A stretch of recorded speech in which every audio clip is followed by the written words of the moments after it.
नमस्कार, Haribhoomi news bulletin में आपका स्वागत है। आज 15 मई 2025 को वैशाख माह के कृष्ण पक्ष की तृतीया तिथि है। राहु काल दोपहर 2:12 से 3:50 बजे तक रहेगा। हरियाणा में आज मौसम में कई जगह आंशिक बादल, हल्की हवाएं चलने और हल्की बारिश की संभावनाएं हैं। अब नजर डालते हैं आज के प्रमुख हेडलाइंस पर। चीन और तुर्की के हथियारों के दम पर लड़ा था पाकिस्तान। तुर्की पर बैन लगने शुरू, टूरिस्ट ने 250% बुकिंग की कैंसिल, व्यापार भी बंद। पाकिस्तान के कराची में हजारों कट्टरपंथी नेताओं और आतंकवादियों ने पाकिस्तान सेना के समर्थन में रैली की। IMF ने भी दिए 8,400 करोड़ रुपए। कर्नल सोफिया कुरैशी को आतंकवादियों की बहन कहने पर MP के मंत्री पर होगी FIR। राजस्थान से 148 बांग्लादेशी घुसपैठियों को किया डिपोर्ट, विशेष विमान से पश्चिम बंगाल भेजा। पाकिस्तान ने भारत के BSF जवान पूर्णम कुमार शो को 20 दिन बाद छोड़ा, गलती से बॉर्डर पार चले गए थे। कांग्रेस ने सीज फायर पर उठाए सवाल, ट्रंप ने घोषणा क्यों की, क्या है ट्रंप का रोल। 3700 करोड़ रुपए से यूपी में लगेगी देश की छठी सेमीकंडक्टर यूनिट, कैबिनेट में बैठक में लिया फैसला। जस्टिस गवई ने ली भारत के 52वें चीफ जस्टिस के रूप में शपथ, देश के पहले बहुत CJI। अग्निवीर योजना लाने वाले पूर्व रक्षा सचिव अजय कुमार होंगे UPSC के नए चेयरमैन। ट्रंप ने कतर और सीरिया में की अहम बैठक, सऊदी देशों से संबंध बनाने में जुटे अमेरिकी राष्ट्रपति। भारतीय मूल की अनीता आनंद को कनाडा का नया विदेश मंत्री बनाया गया, गीता पर हाथ रख कर ली शपथ। हरियाणा में जल्द होगी ग्रुप D के 7,596 पदों की भर्ती, DSC और OSC वर्ग को आरक्षण दिया जाएगा। हरियाणवी सिंगर मासूम शर्मा की Instagram ID ban, 7 lakh follower थे। अब खबरें विस्तार से। सबसे पहले बात करते हैं ऑपरेशन सिंदूर की। भारत सरकार ने पाकिस्तान के साथ सीज फायर के बाद बड़ा खुलासा किया। प्रेस कॉन्फ्रेंस ब्यूरो PIB ने बताया कि भारतीय डिफेंस सिस्टम पेजोरा, OSAK और आकाश मिसाइल सिस्टम ने पाकिस्तानी हथियारों को ध्वस्त किया। पाकिस्तान को ये हथियार चीन और तुर्की ने दिए थे। पाकिस्तानी हमले में इस्तेमाल की गई PL-15 मिसाइलें चीन की है। यायो नाम की ड्रोन तुर्की ने पाकिस्तान को दिए। तुर्की ने युद्ध के दौरान भी पाकिस्तान का खुलकर समर्थन किया था। भारत ने हमले का मुंह तोड़ जवाब देते हुए कई लॉन्ग रेंज रॉकेट्स, क्वाडकॉप्टर और कमर्शियल ड्रोन नष्ट किए। इनके मलबे को बाकायदा रिकवर किया गया है और पहचान की गई। इससे पता चला कि भले ही पाकिस्तान को विदेशी मदद मिली हो, लेकिन भारत का स्वदेशी सिस्टम उन पर भारी पड़ा। पाकिस्तानी हमले को नेस्तनाबूद करने में भारतीय सैटेलाइट सिस्टम ने भी बड़ी अहम भूमिका निभाई। 10 सैटेलाइट ने करीब 7,000 किलोमीटर सरहद की निगरानी की। वहीं पाकिस्तान का साथ देने का खामियाजा अब तुर्कियों को भुगतना पड़ रहा है। चारों ओर से भारतीयों ने तुर्की का बहिष्कार करना शुरू कर दिया है। मेक माई ट्रिप के अनुसार पिछले एक हफ्ते में तुर्की और अजरबैजान जाने वाले यात्रियों के कैंसिलेशन 250% बढ़े हैं। इसी के साथ बुकिंग में 60% गिरावट आई है। एक अनुमान के अनुसार भारतीय टूरिस्टों ने इन देशों को पिछले साल करीब 4,000 करोड़ रुपए का मुनाफा कराया था। पिछले साल 2,87,000 भारतीयों ने तुर्की की यात्रा की और 2,43,000 लोग अजरबैजान गए थे। अब इस वर्ष इनकी बड़ी संख्या में कमी देखी जा रही है। वहीं भारतीय व्यापारियों ने भी तुर्की से सेब के आयात से इनकार कर दिया है। व्यापारियों का कहना है कि तुर्की पाकिस्तान को ड्रोन भेजता है। इन्हीं ड्रोन से पाकिस्तान ने भारत पर हमला किया। भारत तुर्की से सालाना 12,000 करोड़ रुपए का सामान आयात करता है। इसमें सेब बड़ी मात्रा में शामिल है। उदयपुर मार्बल एसोसिएशन ने भी तुर्की से मार्बल आयात नहीं करने का फैसला लिया है। देश में कुल मार्बल आयात का 70% यानी करीब 2,500 करोड़ रुपए अकेले तुर्की से होता है। ऐसे में तुर्की मार्बल बाजार को भी इससे बड़ा झटका लगने की संभावना है। उधर भारत में तुर्की ब्रॉडकास्टर TRT वर्ल्ड और चीनी सरकारी मीडिया ग्लोबल टाइम्स का X अकाउंट भी करीब 5 घंटे तक बैन रहा। वहीं जवाहरलाल नेहरू यूनिवर्सिटी JNU ने भी तुर्की की इन्होंने यूनिवर्सिटी के साथ करार खत्म कर दिया है। JNU ने X पर लिखा, हम देश के साथ खड़े हैं। अब खबर कराची से। सीज फायर के बाद पाकिस्तान के कराची में 12 मई को हजारों कट्टरपंथी नेताओं और आतंकवादियों ने पाकिस्तानी सेना के समर्थन में रैली की। इस रैली में लश्कर-ए-तोयबा और अहले सुन्नत वल जमात शामिल थे। दोनों ही अंतर्राष्ट्रीय स्तर पर आतंकवादी संगठन घोषित है। जश्न मनाते हुए रैली में आतंकियों और कट्टरपंथी नेताओं ने बुलेट प्रूफ ग्लास के पीछे खड़े होकर भारत विरोधी भाषण दिए। पाकिस्तान की दिफाए वतन काउंसिल की दिफाए वतन रैली का आयोजन जमीयत उलेमाए इस्लाम फजल के प्रमुख मौलाना फजलुर रहमान ने किया था। भारतीय अधिकारी पूरी स्थिति पर नजर बनाए हुए हैं। इधर इंटरनेशनल मॉनेटरी फंड IMF ने भी पाकिस्तान को 8,400 करोड़ रुपए का कर्ज की दूसरी किस्त बुधवार को जारी कर दी। IMF ने इससे पहले 9 मई को पाकिस्तान को $1 बिलियन का कर्ज दिया था। पाकिस्तान को ये fund extend fund facility EFF programme के तहत दिया गया है। हालांकि भारत ने इसका विरोध जताते हुए कहा था कि ये राशि युद्ध और आतंकवाद को बढ़ावा देने के लिए खर्च हो सकती है। पाकिस्तान को सितंबर 2024 में $7 मिलियन 37 महीने की EFF मंजूर हुआ था, जिसमें $1 बिलियन तुरंत जारी किया गया था। अब खबर MP हाई कोर्ट से। मध्य प्रदेश हाई कोर्ट ने बुधवार को कर्नल सोफिया कुरैशी पर दिए विवादास्पद बयान मामले में जनजातीय कार्य मंत्री विजय शाह के खिलाफ FIR दर्ज करने के निर्देश दिए हैं। जबलपुर हाई कोर्ट के जस्टिस अतुल श्रीधरन और जस्टिस अनुराधा शुक्ला की बेंच ने इस मामले को खुद नोटिस लिया। कोर्ट ने DGP को बुधवार को ही FIR दर्ज करने और कार्रवाई करने को कहा है। हाई कोर्ट ने कहा कि भारत की एकता व अखंडता को खतरे में डालने का अपराध दर्ज करें। अगर FIR दर्ज नहीं की गई तो DGP पर कोर्ट की अवमानना की कार्रवाई होगी। हाई कोर्ट ने कहा कि मंत्री विजय शाह का बयान सांप्रदायिकता को बढ़ाने वाला है।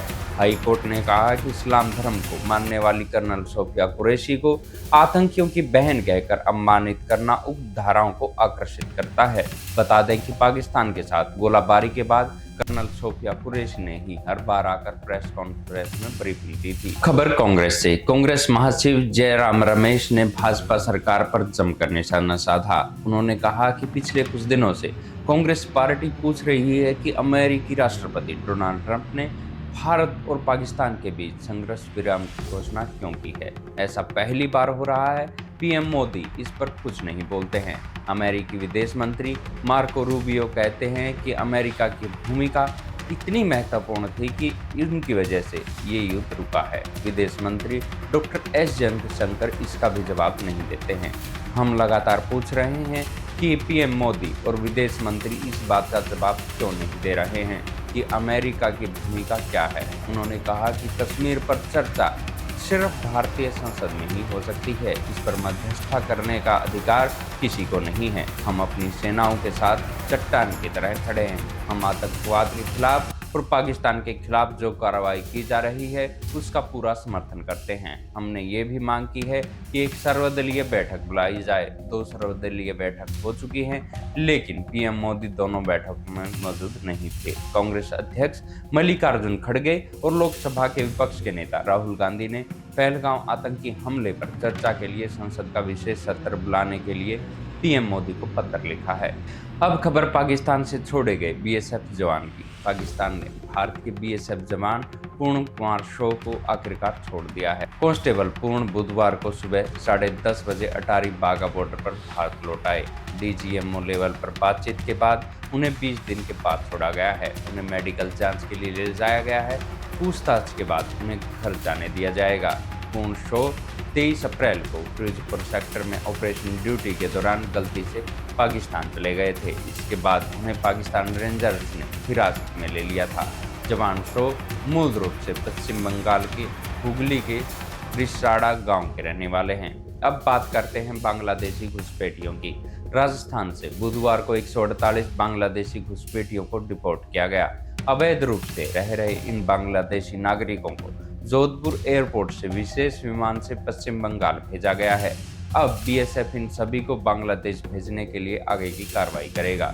दरअसल पहलगांव में आतंकी हमले के बाद राजस्थान में अवैध रूप से रह रहे बांग्लादेशी नागरिकों को वापस भेजने का अभियान चलाया गया।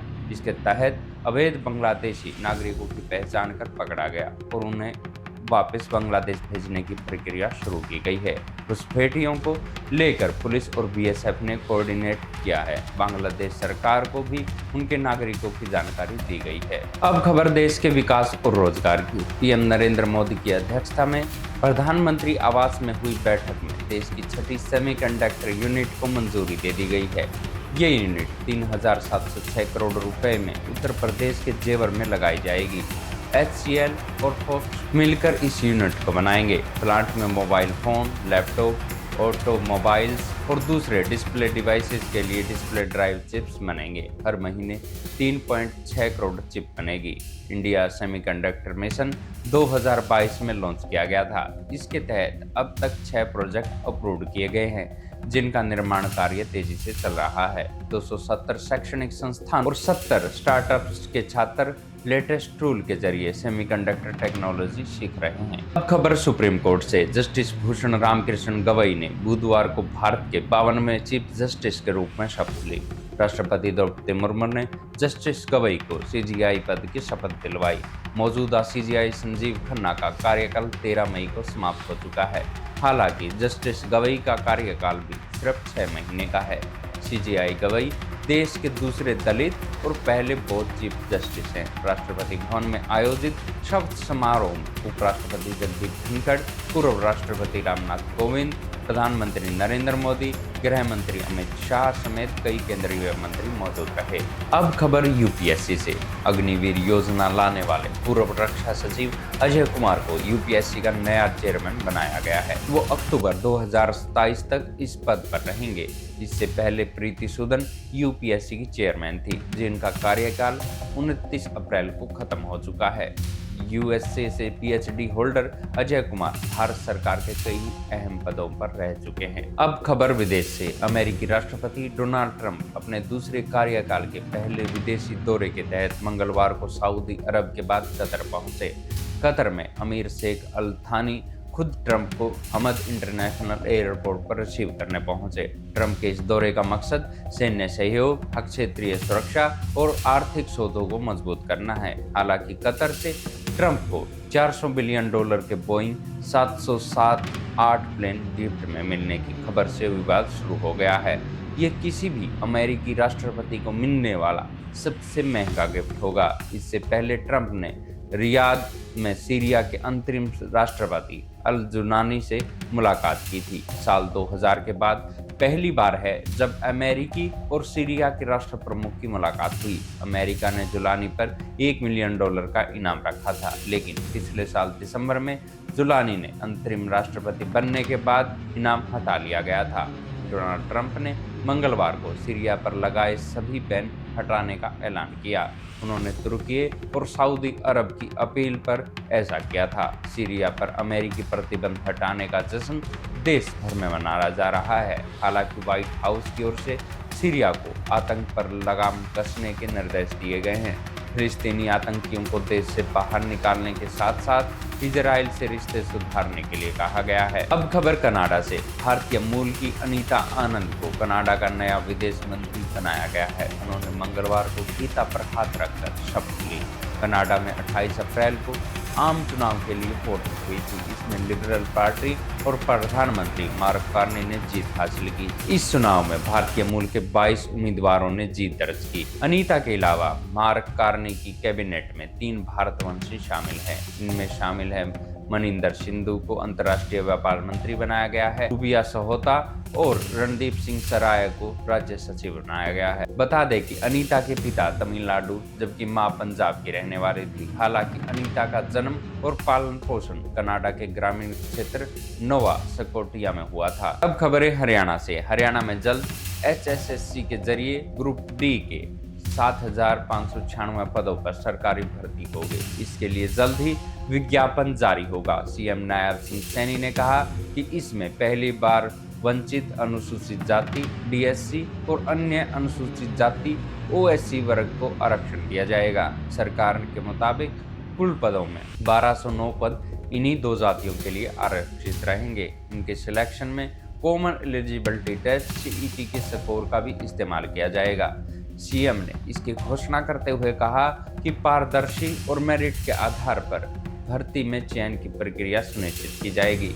डीएससी के लिए 605 पद और ओएससी के लिए 604 पद आरक्षित किए गए हैं। जल्द ही सरकार पिछड़ा वर्ग ए श्रेणी, बीसी ए, पिछड़ा वर्ग बी श्रेणी, बीसी बी, आर्थिक रूप से कमजोर, ईडब्ल्यूएस, दिव्यांग, eligibility sports person, ex serviceman आदि वर्गों के लिए भी भर्ती के आरक्षण का प्रावधान करेगी। अब खबर हरियाणवी म्यूजिक इंडस्ट्री से। मशहूर हरियाणवी सिंगर मासूम शर्मा के गानों के बाद अब उनका एक इंस्टाग्राम अकाउंट भी भारत में बैन कर दिया गया है। मासूम शर्मा फैन पेज के नाम से इस अकाउंट में उनके 7 लाख से ज्यादा फॉलोवर थे। इंस्टाग्राम अकाउंट के बंद होते ही सिंगर मासूम शर्मा का गुस्सा फूट पड़ा। उन्होंने कहा कि ये घटिया हरकत है। सरकार में उच्च पदों पर बैठा बंदा ओछी हरकतों से बाज नहीं आ रहा। मासूम शर्मा ने ये भी कहा कि उनके यूपी के मेरठ और मध्य प्रदेश के ग्वालियर के कॉन्सर्ट भी बैन कर दिए गए हैं। बता दें कि कुछ समय पहले सरकार ने हिंसा और गन कल्चर को बढ़ावा देने की बात कहते हुए मासूम शर्मा के 10 गाने बैन कर दिए थे। कई और कलाकारों के भी गाने बैन किए गए थे, लेकिन सबसे ज्यादा विवाद मासूम शर्मा के गानों को लेकर हुआ था। ऐसी ही खबरों से जुड़े रहने के लिए देखते रहिए हरिभूमि टीवी, और अगर खबरों को विस्तार से जानना है तो हरिभूमि अखबार पढ़ें या हरिभूमि की वेबसाइट पर जाएं।